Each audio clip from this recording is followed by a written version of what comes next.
High বন্ধুরা,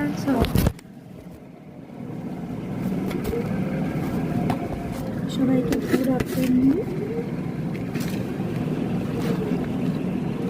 সবাইকে good afternoon. তো দেখো, এখন আমি ডিউটিতে যাব, তো রেডি হয়ে গেছি। তো এখানে দেখো, আজকে পুজোর প্রসাদ, এটা সন্দেশ। মা আজকে পুজো দিতে গেছিলেন, সন্দেশ। তো আর এই সুজিটা এখন আমি টিফিন করে নিচ্ছি। সুজিটা হচ্ছে কাল বানিয়েছিলাম, ফ্রিজে ছিল, কাল একটু খেয়েছি, তো আজ একটু খাচ্ছি আর কি। আর আমি এখন ডিউটিতে যাব, নাইট ডিউটি আমার, তো তাই আর কি। তো আমি ভাবলাম একটু কথা বলে নিই, তোমাদের সাথে ভিডিও করে নিই।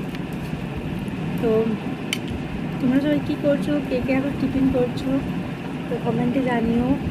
আর কী করবো বলো, সারা রাত যেতে রাখতে হবে, তো এখন খেয়ে চলে যাই। রাতে কখন খাবো তার নাই ঠিক, তাই আর কি। তো ফ্যান চলছে, আমার কথা মনে হচ্ছে তোমরা শুনতে পাচ্ছ না। তো চলো আমি খেয়ে নিই। তোমরা সবাই প্লিজ আমাকে সাপোর্ট করো আর পাশে থেকো। চলো সবাই টাটা।